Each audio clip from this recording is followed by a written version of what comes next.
Hello, I'm Chef Richard. Welcome to this episode. This episode we're going to be making beef ribs braised in a stout sauce and baked in a Dutch oven for probably about 2.5, 3 hours, something like that, until the meat literally falls off the bone. I've made these a few times. They're delicious. People give you raves for them. You'll like them. Give them a try. First thing let's do is we gotta chop up an onion.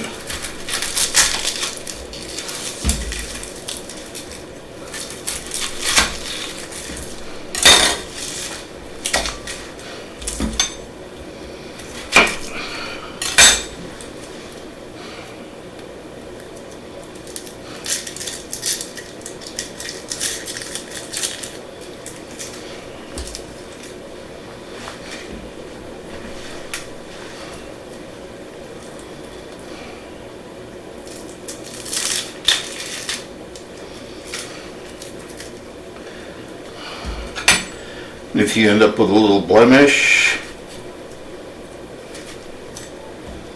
no big deal. That's easy to fix. All right.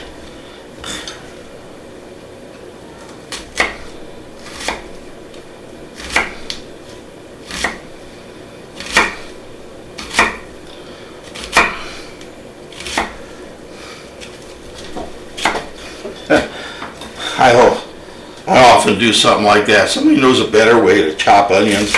I'm sure they do, but this one's always worked for me.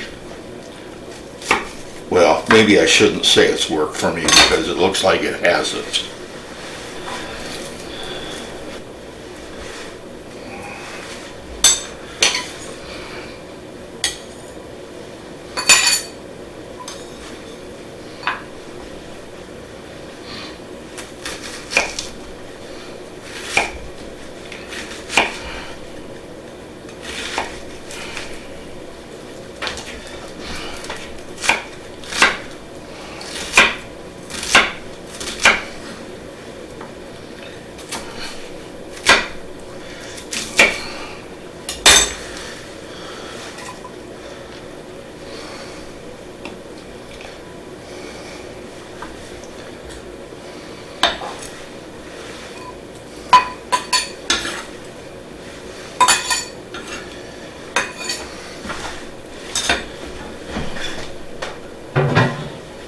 Okay, now the onion's chopped up, let's start preparing the ribs. And when you buy beef ribs, they all seem to have quite a bit of extra fat on them. And although sometimes that's nice to use that fat if you're going to be grilling or whatever to kind of keep them moist, in this case we're going to be braising them, so there's no reason to keep that. So let's go ahead and first thing let's do is let's remove these.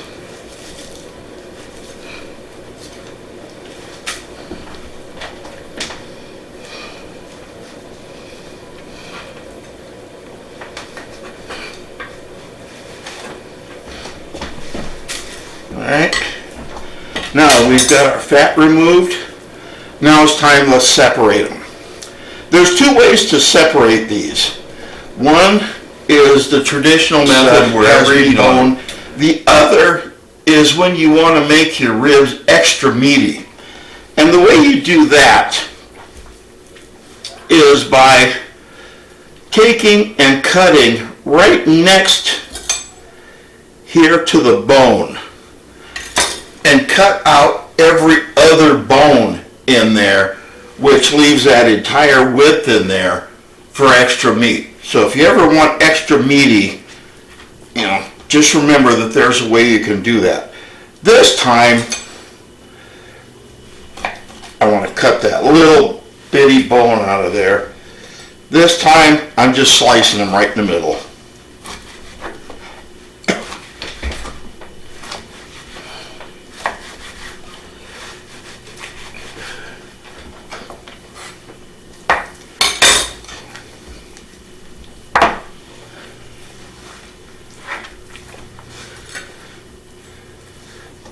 Yep, there's a little bone there.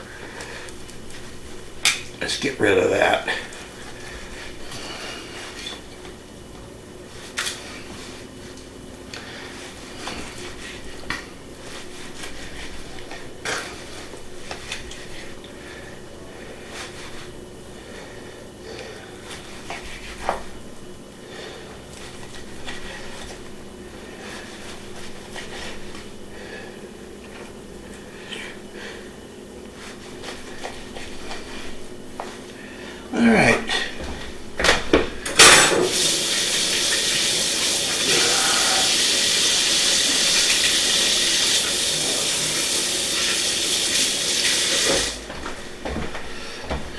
wash my hands here.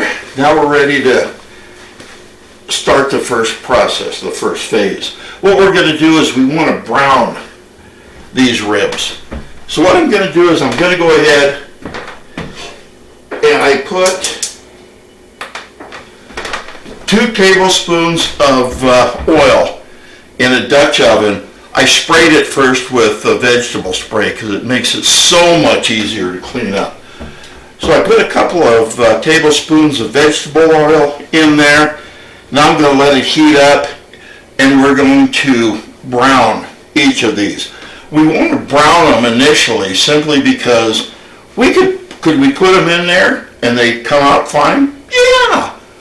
But browning them gives them an extra layer of flavor and a little bit of extra flavor that you normally wouldn't get. In addition to that, the brown bits that are stuck on the bottom will give it a lot of flavor once you put in your beef stock and actually start making your braise. So,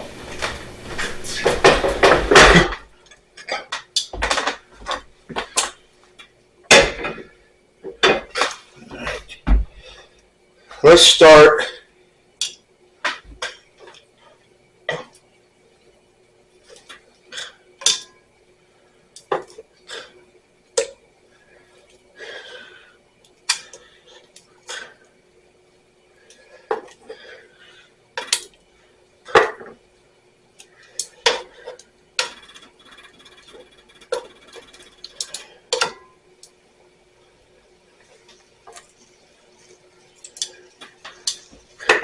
now, when you're braising these, make sure that you leave space between each of your ribs.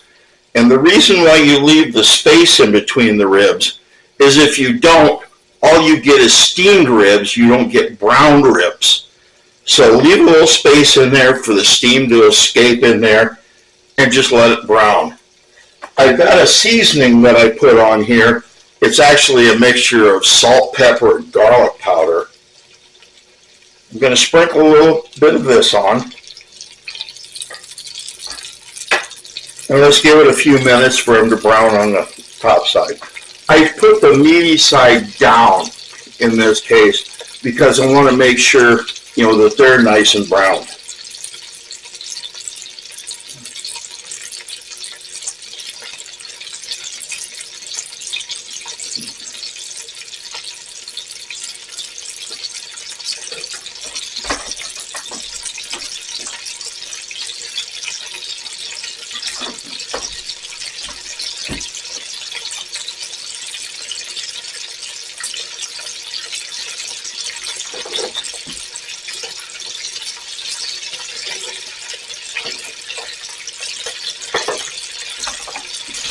Give them another minute. They're getting there. There. That's what they should look like. Nice and brown.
This side doesn't take nearly as long because it doesn't have the meat in it.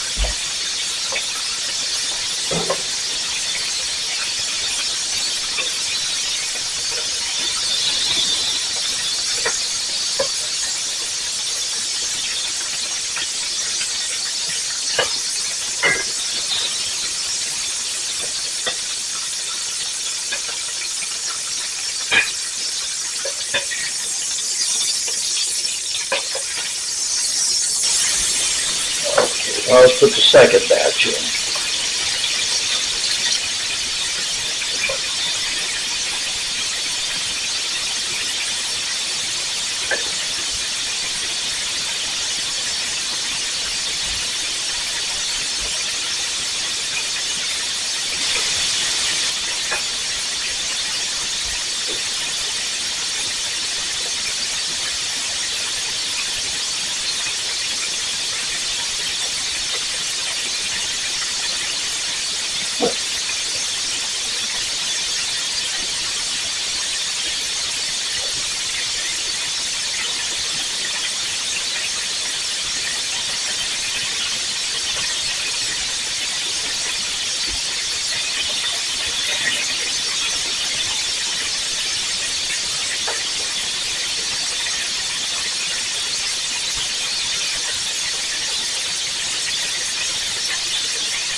All right, now the ribs are brown. Let's take those out.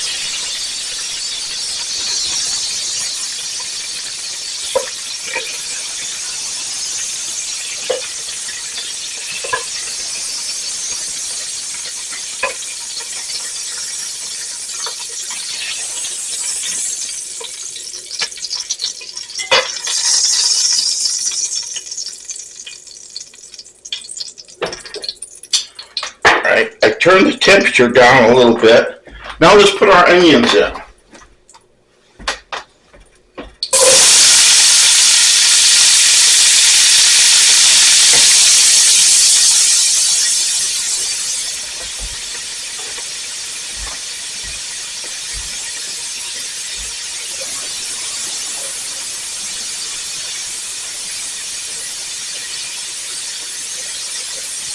So we want to go ahead and we want to cook these until they're translucent. Almost transparent, but not quite. It's not caramelizing, but it's a step before it.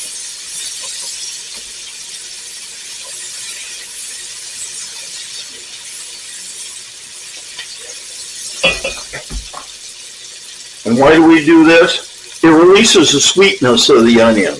So that way when the dish is completely done, instead of getting a bitter aftertaste on it, you'll actually get a sweeter taste. And that's especially true when you're using a stout or a very heavy beer in there, because often those, can be quite overpowering.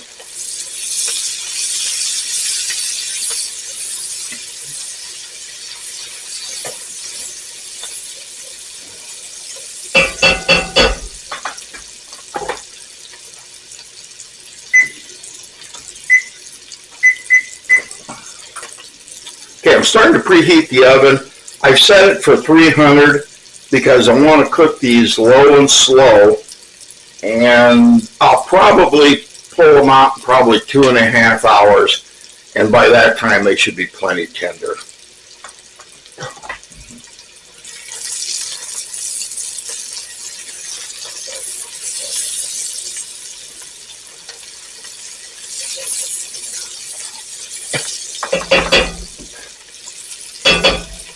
Okay, once your onions are caramelized, we'll start putting in some of the other ingredients. We start with 2 cups of beef stock.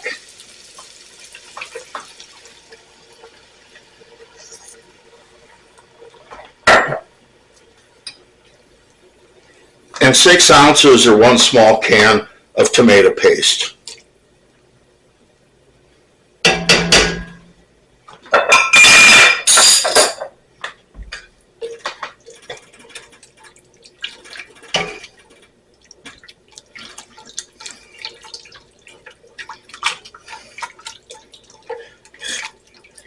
Kind of stir these around in here. Let's get things blended.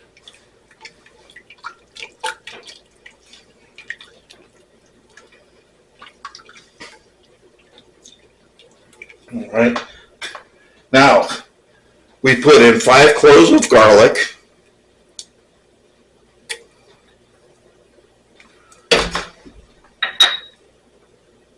3 tablespoons of brown sugar,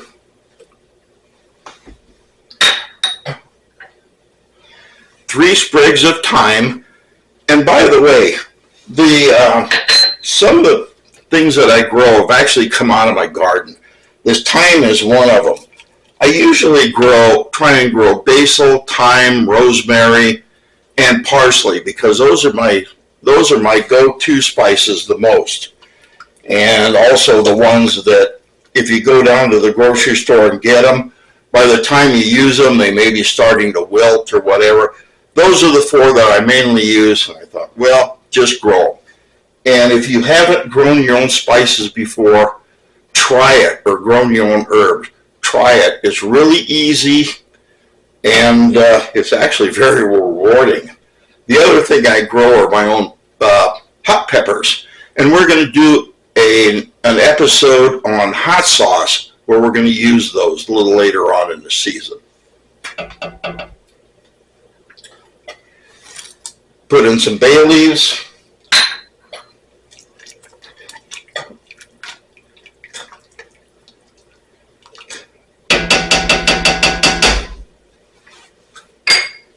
Now let's raise the temperature, and I'm going to bring this up to boil again.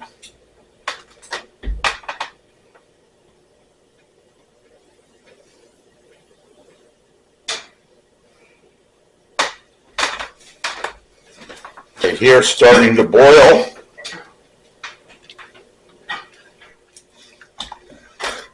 Now let's put in our bottle of beer. And this is just Guinness. I've used different types of stouts, and kind of based on what you use gives you a flavor. I can't remember the brewery name, but they had a stout that was called a White Russian, and I used that one time, and it just came out absolutely delicious. I haven't been able to find it since, or I've used it now. I've used a oak barrel and bourbon stout that came out real well. So feel free to experiment a little. After all, it's your dish, and as long as you've got some kind of beer in there. I wouldn't recommend pale ales or IPAs because those are a little too bitter. But some kind of a heavy malted beer, stout, even a porter would be good. Things like that. I haven't tried it with that Yuengling Hershey's chocolate ale. Maybe I will, but I'm not real sure. I probably should, just so I can report back if it works or not. I love the beer just to drink it because it really does. It tastes like Hershey's chocolate, which it's made from. But I'm not real sure how it'd go in with ribs. All right. Once again, let's let this boil a little bit. And as it's reduced, then we'll put our ribs back in. By that time, the oven should be heated.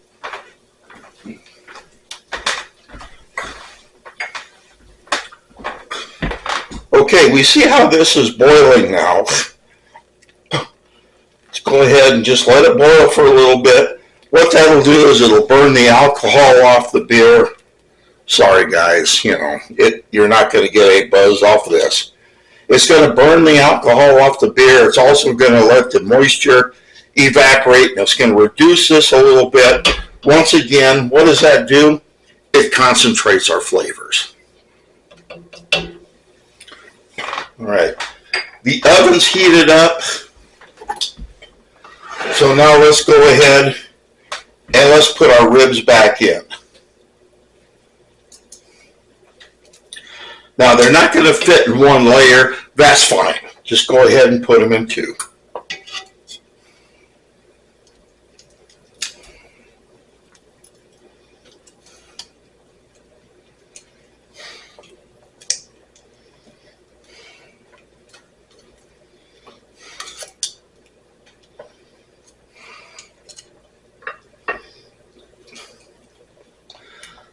Put the meat side down.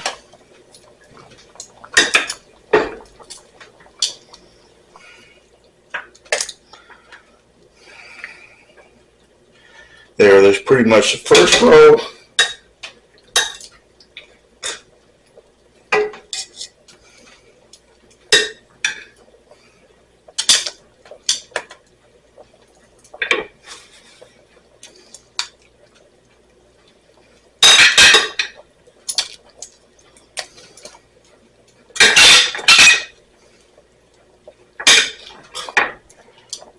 And any of the meat juices you have on the plate, put them in.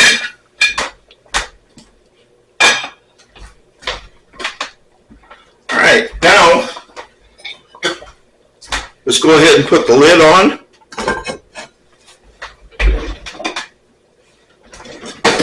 Turn the burner off. I preheated the oven.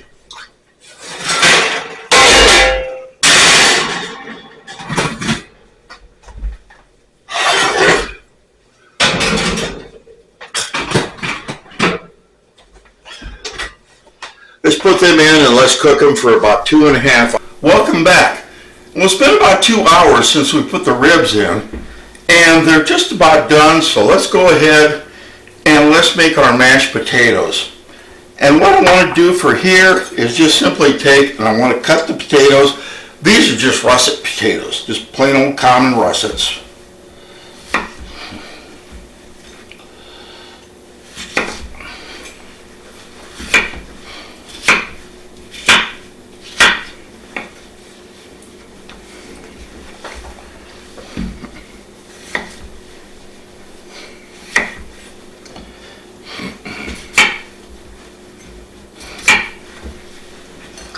And I just want to cut them up enough so it doesn't take too long to boil.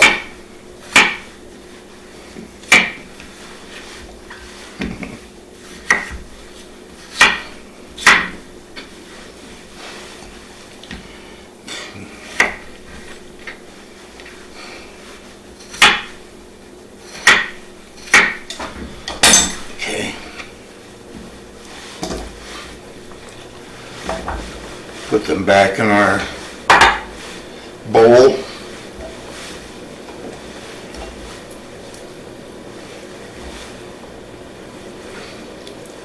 And now let's go ahead and put them into our pan.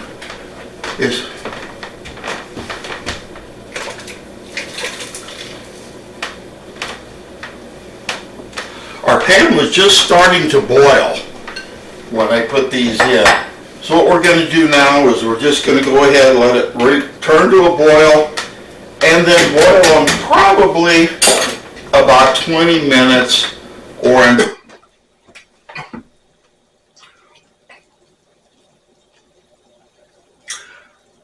Okay, the potatoes have been boiling for a while now, and when you stick a knife in them, they're extremely tender. So let's go ahead and let's take them off the heat now, and let's go ahead and mash them.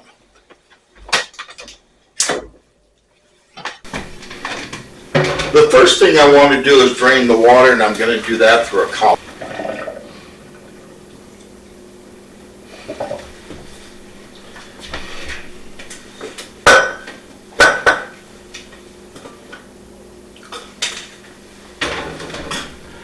Now I go ahead and put the potatoes back inside the saucepan.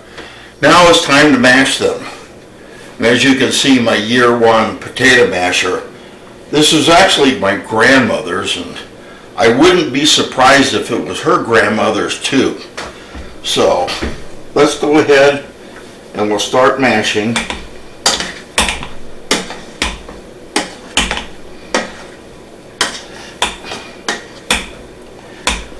I'm going to put a little buttermilk in here.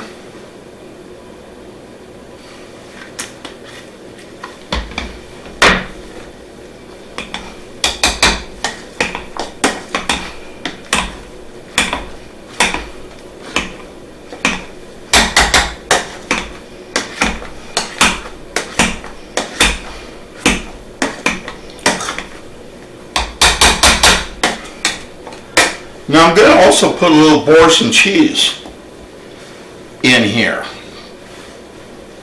And that's just because it gives it a little extra richness.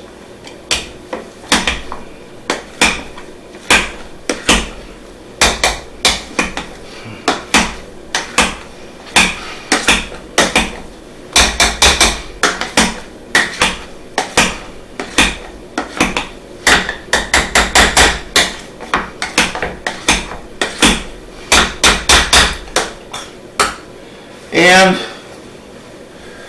just a little bit, I chopped up some parsley.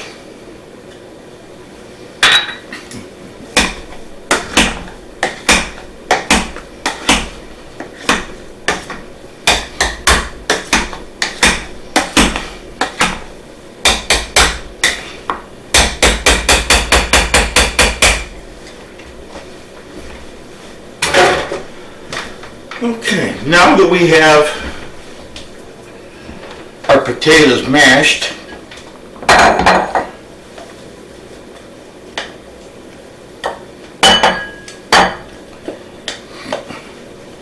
and I put them in a bowl,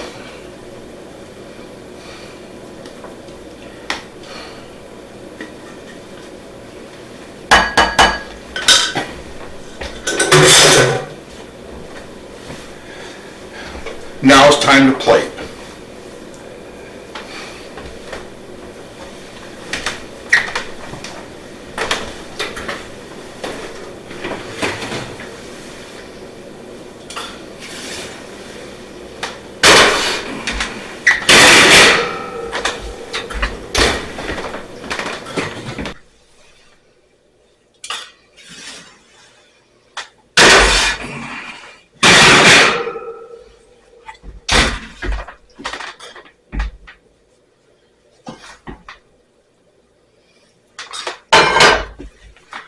Okay, if we look in the pot, we put a knife in our carrots, and oh, they just slip in there so nicely. You know they're done. So let's go out and take out our ribs. And if you look there, you'll notice, you see how the beef is pulled away from the bone? That means it's done, and that means it's extremely tender.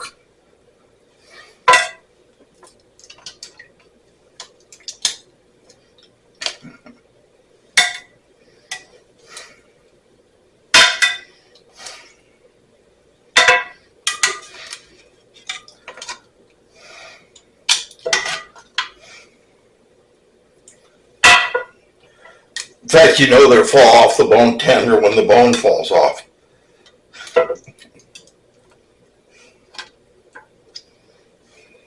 And that's what you want.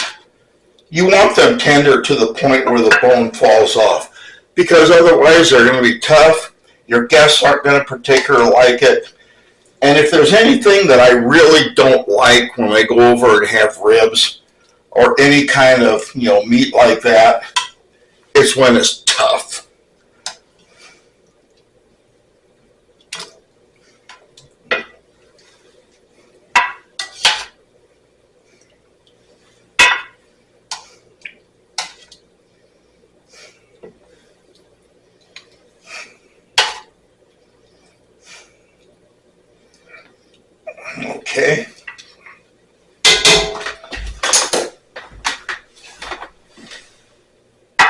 we have our ribs.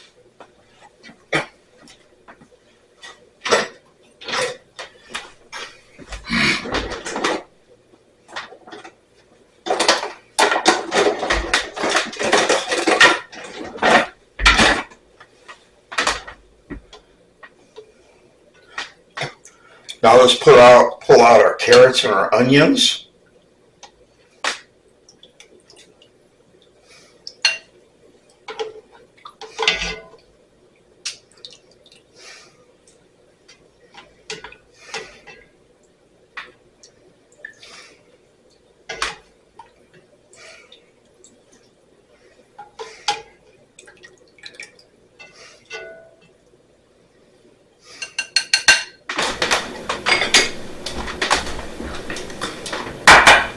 All right. Now let's go ahead and plate. And plating is actually extremely easy, because all we're going to do is we're going to take and we're going to put a little of our mashed potatoes down.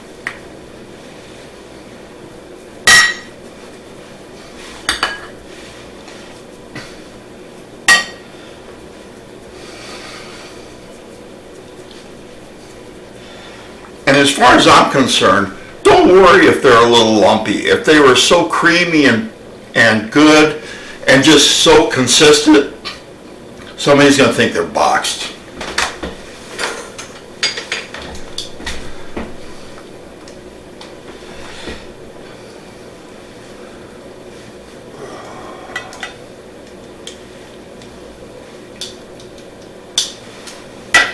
Couple of ribs.